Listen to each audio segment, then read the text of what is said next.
Boa noite. A inclusão marcou os debates do primeiro painel no segundo dia do Grande Fórum Mosefo.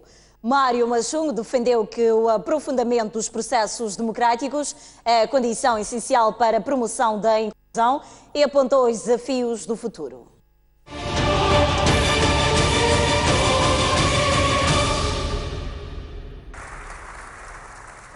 Coube ao antigo primeiro-ministro fazer o discurso inaugural do segundo dia do primeiro Grande Fórum Mosefo. Mário Machungo apontou vários aspectos para a construção de um futuro inclusivo. Vamos por pontos. Desafios da inclusão. E será que nos podemos dizer inclusivos enquanto permitirmos que as nossas jovens vivam num ambiente de vulnerabilidade, expostas a abusos sexuais, gravidez adolescente, casamentos prematuros e outros flagelos? Será que nos podemos dizer inclusivos enquanto mantivermos as mulheres afastadas dos centros de decisão econômica? Será que nos podemos dizer inclusivos enquanto tivermos 54,5% de pessoas vivendo abaixo do limiar da pobreza, enquanto metade da população não souber ler nem escrever? Condições para a inclusão. Entende-se aqui que uma condição necessária para que haja inclusão é a própria liberdade. Isto é, o aprofundamento dos nossos processos democráticos. Condições para o desenvolvimento. Não há país no mundo que se tenha desenvolvido de forma justa e equilibrada sem que houvesse uma aposta clara e contundente na educação de qualidade. Preocupemos-nos em construir uma sociedade de conhecimento, onde as ideias proliferem e as soluções se multipliquem. Tudo o resto virá por acréscimo. Melhoria das condições de vida. A melhoria das condições de vida que favoreça a criação de PMEs, pequenas e médias empresas, onde resultaria, e nisso concordamos com o professor Carlos Castelo Branco, uma economia com mais ligações intersetoriais, portanto, com uma malha mais fechada de ligações intersetoriais para os seus investimentos e para o desenvolvimento das suas atividades. A agricultura. A agricultura, outro pilar, que já foi definido como base do desenvolvimento, para o desenvolvimento da economia, continua a ocupar esse papel importante, pois a experiência demonstrou que a decisão foi correta e permanece atual. Muito se disse e se escreveu sobre o tema, importando apenas sublinhar a importância da transformação dos nossos produtos agrícolas, na sua cadeia de valor e no papel que essa industrialização desempenha na criação da classe média nacional envolvida em PME, nas PMEs, nas pequenas e médias empresas. O edil de Quelimane diz que é para identificar as suas áreas que deve haver mais ações e menos palavras. O filósofo Severino Nguenha defende que é preciso reforçar o sentido de pertença. O acadêmico e edil de Quelimane, Manuel de Araújo, disse que não faz sentido a continuação do discurso de que a agricultura é a base do desenvolvimento quando existem outros setores capazes de levar o país a um rápido desenvolvimento econômico. Esse dogma de que a agricultura deve ser base do desenvolvimento não é necessário que esteja na nossa Constituição, que é um documento programático. Qual é o setor que deve constituir a base do nosso desenvolvimento? Estamos numa economia e nós temos que ter a coragem de olhar para os três setores, o setor primário e com base no o secundário e o terciário, e vermos as vantagens comparativas, porque é assim que se cria riqueza. E com base nisso definirmos, dependendo daquilo que o mercado internacional quer, porque é assim que se cria riqueza. A riqueza faz aproveitando os nichos do mercado regional e internacional. Nós pararmos no tempo, porque em 1975 a nossa visão era que a agricultura deveria ser, e continuarmos a cantar isso durante 40, 50 anos, eu penso que estamos a perder o comboio do desenvolvimento. O que eu ouvi em 86, alguns porta-vozes do liberalismo econômico que diziam: olha, deixem que o mercado resolva os problemas, deixem disso da agricultura, de cooperativas e tudo, que o mercado resolve os vossos problemas. Cultura. Protege e abandonamos. Protegem culturas. Nós abandonamos porque o mercado vai resolver os nossos problemas. Para a académica Israel Dundi, o caminho para a inclusão econômica já foi identificado e consta de vários documentos como a Agenda 2025. O que falta é sair do discurso para a prática. Claro no que fazer, mas o nosso problema é como fazer. Queremos fazer agricultura, mas aonde está o Banco de Desenvolvimento Rural? Queremos fazer agricultura, criamos um PROAGRE, mandamos qualquer quantidade de veículo para as províncias, mas não ligamos os veículos às visitas aos distritos, ao aumento dos campos de produção nas zonas agrícolas. Então, como disse o senhor Faisal, ficaram computadores e veículos. Como resultado do PROAGRE, é um resultado? É. Houve mudanças? Não. Então, continuamos a falar muito e bem, esse fórum, vamos falar mais ainda, mas a minha questão é passar à ação. Sobre os caminhos para construir um futuro inclusivo, o filósofo Severino Nguenha sugere: na minha percepção, o que a educação tem que fazer em termos de inclusão é educar as pessoas ao sentido de pertença. Quer dizer que o indivíduo tem que se realizar, tem que lutar para satisfazer as próprias necessidades, mas elas fazem-se dentro de um contexto comunitário. E a palavra comunidade significa o grupo de indivíduos que condividem, partilham entre eles bens imateriais e bens materiais. Aí estamos numa dimensão, quando digo educar a pertença, que eu considerei e considero uma dimensão de caráter moral. Mas para responder à segunda questão, o direito nasce com uma incapacidade da moral de realizar os próprios preceitos. É porque a moral não funciona que nós precisamos de ter direito, que nos conduza de uma forma normativa aquilo que é o essencial do bem comum. E como disse no início, a função essencial da política é criar uma comunidade que não paute uma perspectiva de vida comum que diminua os riscos de uma discrepância social acentuada. E os participantes do primeiro painel neste segundo dia do Fórum Mozefo sugerem a criação de bancos de desenvolvimento agrário e dizem que os engenheiros agrários devem sair dos gabinetes para o campo. Nós, a Niassa, já mostramos o país. Já fizemos agricultura, os programas do saudoso Zamora. Produzimos 6 a 8 toneladas por hectare de milho. Não sabíamos o que fazer ao milho, não tínhamos capacidade de comer milho, hortícolas. E hoje, os nossos agrónomos fazem agricultura no gabinete com ar-condicionado em frente ao computador. E queremos encher o saco vazio com computadores, com ar-condicionado. Eu, agrônomo, não consigo ir para o campo apanhar sol. Como é isso? Economistas, desde 1995 até 2015, ainda não conseguiram convencer o nosso governo. Tem que criar o Banco de Desenvolvimento, tem que criar o Banco de Desenvolvimento Agrário.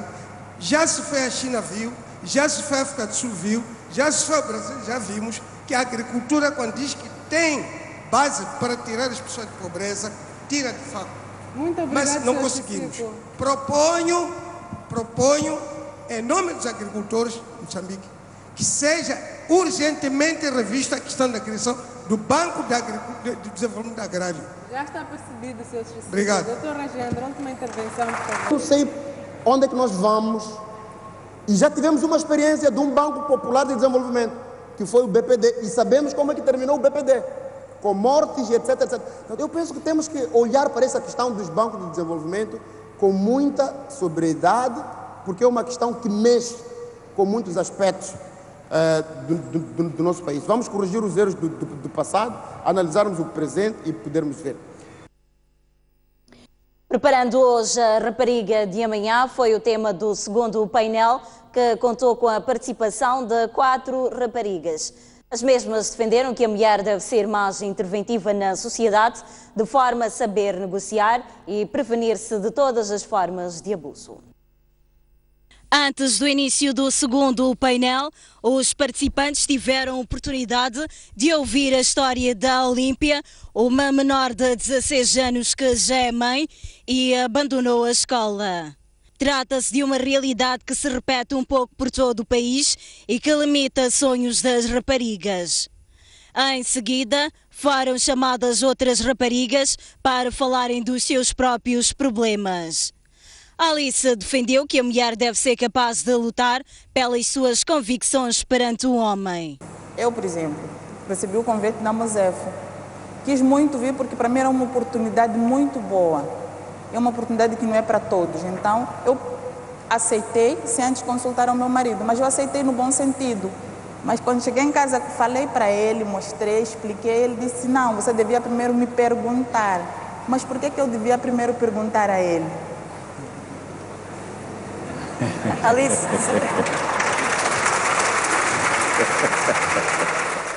O empoderamento da mulher e Yara conversar que a mulher tem em tomar a decisão.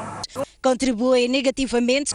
Eu constatei durante o meu estágio em que uma mãe levou praticamente uma semana para levar a sua criança ao hospital porque o pai da criança estava fora, então ela viu-se obrigada a esperar que até o pai voltasse de viagem para levar a criança ao hospital. Há fraco poder porque a mulher é vista como um ser inferior ao gênero masculino e isto é que contribui negativamente para o fraco poder que ela tem em tomar decisão. O nosso foco deverá ser na cultura e tradição, porque tudo vem de casa. Nós somos geridos, somos regidos por hábitos e culturas. A tradição é que nos comanda. Então, se desde muito cedo nós aprendermos, aos líderes comunitários e tudo mais, aprendemos que a rapariga tem a capacidade intelectual igual a do homem, ou igual a do homem, sim, nós vamos desmistificar muita coisa. Por seu turno, Idalécia lamentou que a discriminação tem estado a contribuir para a retração da mulher albina em particular. Nós somos excluídos em várias esferas sociais, por exemplo, na educação, na saúde, até mesmo no casamento. Na educação, porque nós, as raparigas ou as pessoas também portadoras do albinismo, temos problemas de visão. Sempre temos que ficar à frente para ver bem o quadro. Então, quando um professor não tem paciência, nós acabamos desistindo. Quando um homem vê a uma mulher portadora do albinismo, ele apenas vem se aproveitar da rapariga e ir embora, porque os homens acham que a mulher com o albinismo é mais vulnerável. As jovens defenderam ainda uma maior intervenção do Estado para proteger os seus direitos e garantir a equidade no acesso a oportunidades.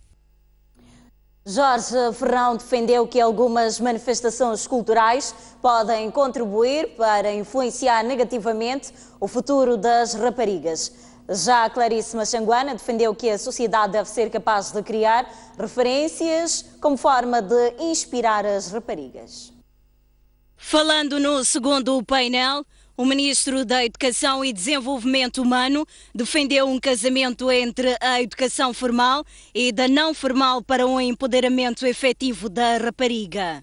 Jorge Ferrão pegou exemplo dos ritos de iniciação que, na sua opinião, podem contribuir para o desenvolvimento das habilidades das raparigas. Uma parte dos ritos tem a ver com a genitalidade e tem a ver com a sexualidade. Não são os ritos que são feitos inteiramente em cima de genitalidade e de sexualidade. Eles são feitos, por exemplo, em cima da canção, e as canções servem para educar o corpo, para aprender a memorizar e etc. E isto era uma parte importante que podíamos pegar e usar na educação formal, porque se memoriza muito na nossa educação formal. Tem um elemento, por exemplo, que é o silêncio. aprender a ouvir, a escutar. Por conta disso, eu acho que muitas das nossas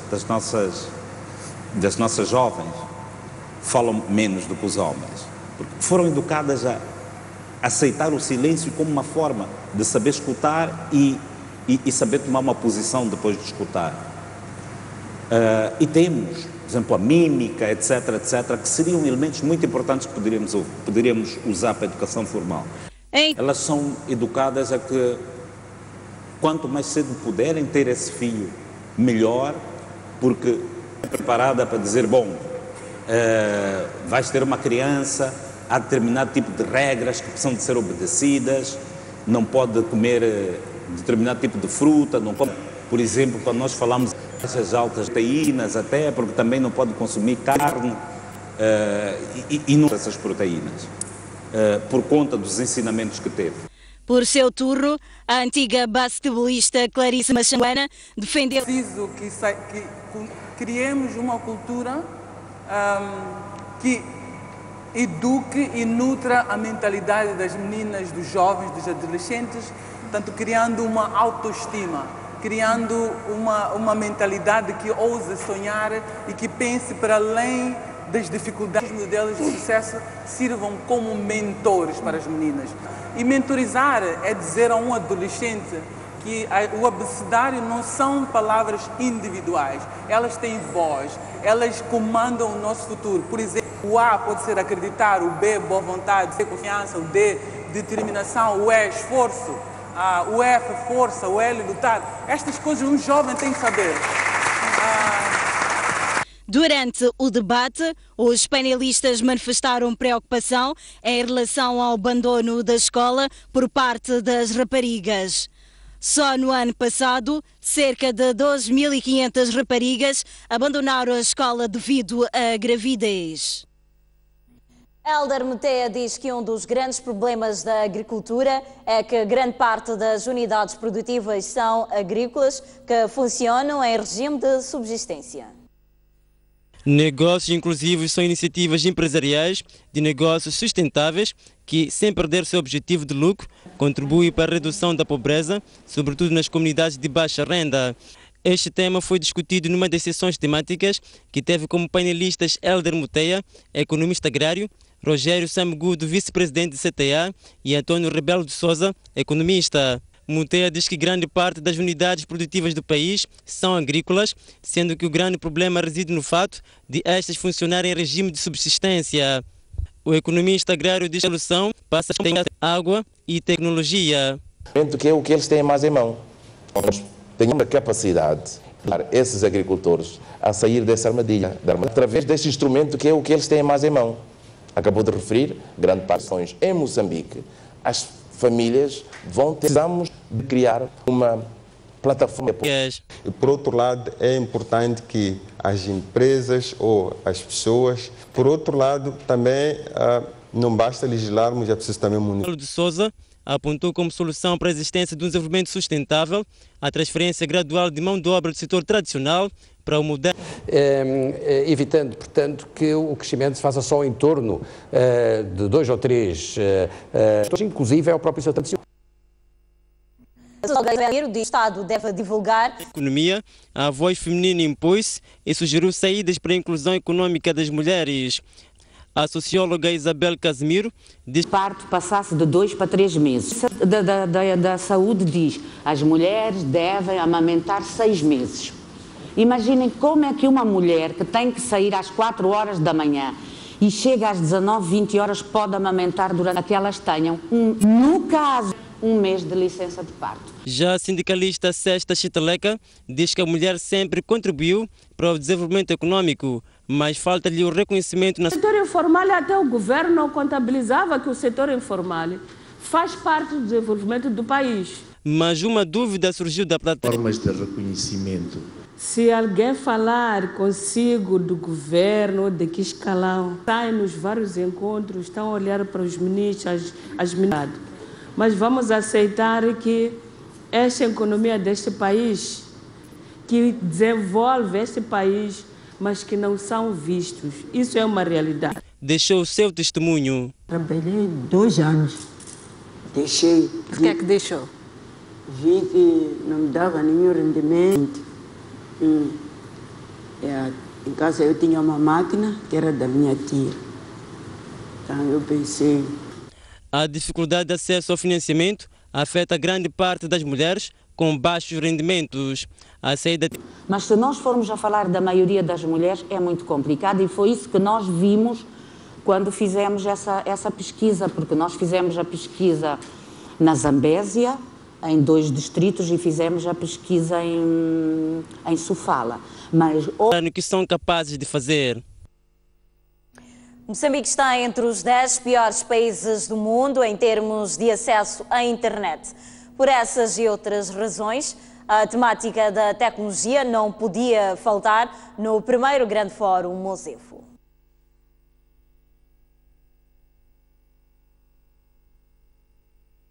Cada ser humano tem responsabilidades nesta prevenção, como usando este plano de Deus de estabelecer plantas que haviam de ajudar, fazer com que as pessoas não se auto-excluam de uma vida saudável, ou então aqueles conhecimentos que têm serem divulgados para mais. Nós como país precisamos sonhar, mas sonhar de uma forma medida, mas ter uma agenda de pesquisa. Nós temos que mudar o paradigma. Que uma das modificações mais importantes encaram a sua doença e a doença em geral. Portanto, que deixa de ser de fórum privado para ser um problema de saúde pública. Muito bem, foi visível aqui a troca com destaque para a prevenção. Par ontem galardoados na Gala Mozefo Awards pela sua contribuição para o crescimento. A chegada das indivíduos, membros da Comissão de Honra e diversos pilares do Mozefo. Gorongosa, que preserva mais de 70 mil animais de espécies em risco. Estamos bastante emocionados ao receber que os trabalhos. Seguiu-se Beatriz Ferreira, cardiologista e crianças desfavorecidas. Os colegas que no Instituto do Coração, quero dedicá-lo também do Centro de Investigação de Saúde da Manhissa, reconhecido pelo papel que desempenha as comunidades com quem nós trabalhamos pouco, tanto em Moçambique como na região africana. Nantes, ex-presidente da autoridade tributária, de nomes sonantes da música, como Miguel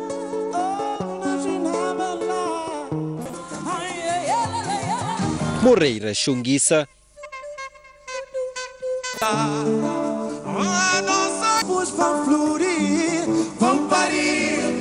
Ainda os oradores, membros do Conselho Científico e 5 parceiros que tornaram possível a realização desta plataforma de debate. A distinção começou pelos parceiros. Ao palco foram chamados a Hidroelétrica de Cahora Bassa, a Galp Energia e a Confederação das Associações Econômicas de Moçambique, galardoados pelo apoio à iniciativa. A seguir, foi a vez das 3 instituições que compõem o Conselho Científico, nomeadamente a Universidade Politécnica, a Universidade Lúrio e a Universidade Eduardo Mondlane. Mas um dos momentos mais altos foi a distinção de 3 oradores em representação dos 70 que compõem o fórum.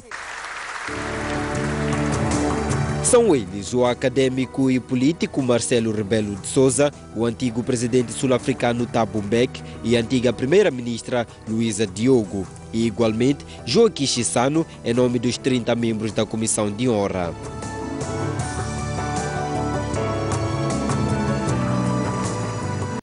É uma iniciativa histórica. Neste momento ainda não há noção exata de que se está a fazer história, mas está a fazer história neste encontro da sociedade civil? Depois desta jornada de 1 ano e meio no MUSEF, são duas motivações. A primeira motivação é uma negação. Negar que Moçambique seja comparado com países pobres, negar que Moçambique continue com os indicadores de desenvolvimento humano problemáticos. Líderes temos, líderes nascem, líderes evidenciam-se. Bom, está aqui um líder que está aqui, Daniel, também é líder. Pode não saber isso, mas é.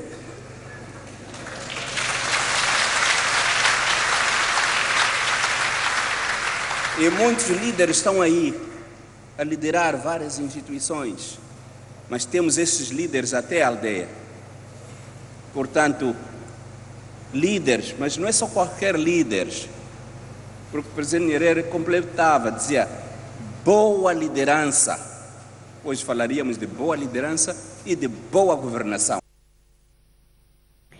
Muito bem, vamos agora observar o nosso primeiro intervalo e voltamos dentro de instantes com mais notícias. Até já.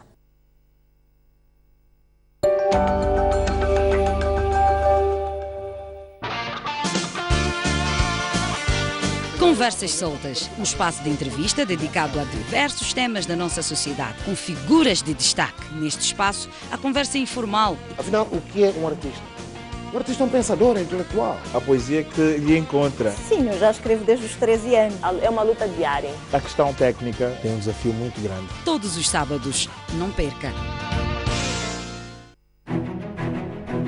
Mais um baú.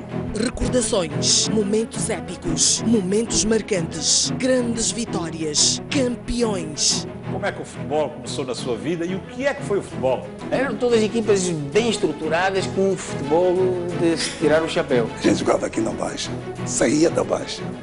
Era obrigado a fazer o jogo nos Palmaninhos. Antigos jogadores, paraquedistas, árbitros, pugilistas, médicos. O primeiro envolvimento direto foi como médico da seleção que foi aos Jogos Olímpicos, Moscovo, 1980. Hoje já temos a capacidade de fazer diagnósticos e cirurgias artroscópicas. O paraquedismo começa quando eu via militares da Força Aérea saltar. A dobragem de paraquedas é uma coisa fundamental. Uma campeã nasce ou faz-se? Um talento tem que nascer, mas também não basta só nascer, tem que se fazer para ser campeão.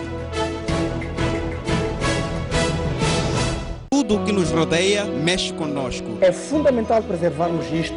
Ficamos movidos pelo espírito de trazer as imagens. Torna-nos mais próximos da realidade que veiculamos. O que temos que carregar em nós é o trabalho em equipa. Em Moçambique temos uma diversidade a todos os níveis.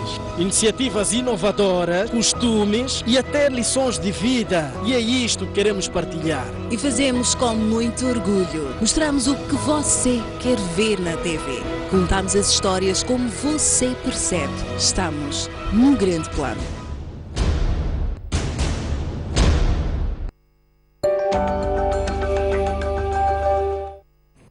Muito bem, estamos de volta a esta noite informativa. Vamos continuar a olhar as notícias. O presidente da República, Filipe Nyusi, reuniu-se esta tarde com o seu homólogo chinês, Xi Jinping, à margem da cimeira China-África que inicia amanhã. Filipe Nyusi chegou a Joanesburgo ao meio da tarde desta quinta-feira, tendo se reunido antes com a delegação que o acompanha. Depois foi recebido pelo presidente da República Popular da China, Xi Jinping, com quem discutiu as relações econômicas e político-diplomático entre os dois países. As relações entre a China e Moçambique já duram há 40 anos, sendo a China um dos primeiros países que reconheceu a independência de Moçambique. E nos últimos 8 anos, a China financiou 26 projetos de desenvolvimento de infraestruturas em Moçambique, num valor global que aproxima 3,5 mil milhões de dólares. O investimento chinês nos últimos 5 anos atingiu mais de 1.000 milhões de dólares e criou mais de 13 mil postos de trabalho no nosso país. Filipe Nyusi é um dos 14 presidentes africanos que o chefe de Estado chinês escolheu para manter conversações bilaterais à margem da cimeira que junta aquele gigante asiático e 50 países africanos. Na África Austral, apenas 4, a saber, Moçambique, Namíbia, Tanzânia e Angola. Aliás, este último faz-se representar nesta cimeira pelo respectivo Presidente da República, José Eduardo dos Santos, que normalmente envia seus representantes para cimeiras regionais, continentais e até internacionais. E também foi recebido pelo seu homólogo chinês ainda esta quinta-feira. É que não é para menos. Cada um dos 50 países africanos quer tirar maior vantagens possíveis dos benefícios que a China oferece na relação econômica que tem com a África. E Moçambique é um dos 10 países que tem prioridade nas relações com a China ao nível do continente africano. E só para citar um exemplo, é um dos 4 países da região austral de África, cujo presidente teve acesso ao presidente chinês para um diálogo tete-a-tete. Francisco Mandlate, Emergido Zibane, Press TV. Decorrem desde ontem os exames da primeira época do ensino secundário geral. Algumas escolas da cidade de Maputo registaram fraudes e falta de comparência de alunos no primeiro dia das avaliações. Combate à fraude é a palavra de ordem nos exames que decorrem desde quarta-feira no país. Aos alunos apenas é permitido levar para a sala de avaliação esferográficas, lápis e máquina calculadora. Apesar da vigilância redobrada, na escola secundária Josina Machel foram detectados casos de alunos que portavam telemóveis contendo algumas respostas. Já na secundária da Pulana, o processo de exames está a ser marcado por falta de comparência de alunos. Já tivemos 2 casos, um na 10ª classe, na prova de História, e outro na 12ª, na prova de Filosofia. Quer num caso, quer no outro, tratou-se de fraudes por porte do telemóvel na sala de exame. No primeiro caso, portanto, na prova da 10ª classe, o telemóvel não tinha respostas nenhumas, mas o regulamento proíbe o porte do telemóvel na sala de exame e por isso estivemos perante uma situação de fraude. No segundo caso, portanto, na prova de Filosofia, o aluno realmente tinha algumas respostas, mas da verificação que fizemos ainda esta manhã, constatamos que são respostas que não têm nada a ver com a prova de exame. Portanto, provavelmente o aluno tenha sido burlado por alguém, mas de facto não eram respostas do exame. Não temos grandes problemas em relação a atrasos, principalmente no período da manhã. Não tivemos problema de atrasos, os alunos chegaram a tempo e horas. Salvo erro, aqueles alunos que não compareceram, são alunos ausentes, que não vieram. O número de quantos? De manhã tivemos o número de 12 e à tarde o número de 8. A escola secundária Francisco Manhanga não registrou nenhum incidente e o diretor diz que todas as precauções estão a ser tomadas para evitar fraudes. Devo dizer que felizmente está a decorrer dentro da normalidade, portanto, felizmente não temos registro de nenhuma fraude. Felizmente todos chegaram a tempo e horas. Eu acho que em termos do bem-estar eles acham que fizeram bem, mas pronto, só podemos fazer juízo no fim, vamos saber se de fato corresponde à verdade aquilo que é a satisfação que eles têm nos exames. Na primeira época de exames, que termina esta sexta-feira, estão registrados mais de 360 mil alunos da 10ª e 12ª classes. Estudantes da 10ª classe consideram que o exame de História foi o mais difícil entre todos já realizados até esta quinta-feira, enquanto outros alunos estão otimistas. Ontem português foi muito fácil, agora a história até pareceu uma coisa que eu nunca vi. Na verdade, nem sei se eu estava lá na sala de exame ou outra pessoa estava lá no meu lugar. Se eu tivesse um irmãozinho, eu diria que ele estava lá, porque história eu não vi nada. Agora, desde inglês foi muito acessível. A professora deu matriz, mas não tinha nada naquele teste que saiu da matriz. Da matriz só estudamos, queimamos nosso tempo a estudar matriz. Não sei quantas matrizes a professora nos deu, mas não tinha nada. Fizemos com sucesso, mas história foi muito complicado. Depois de ver a facilidade do exame de português, nós esperávamos algo mais fácil e mais compreendido, né? Sim, alguns foram meio difíceis, alguns não. Quais?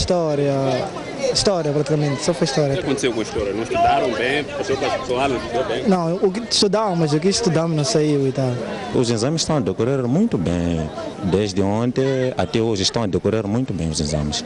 Algumas pessoas que falam que já houve casos de fraude, na vossa turma não houve?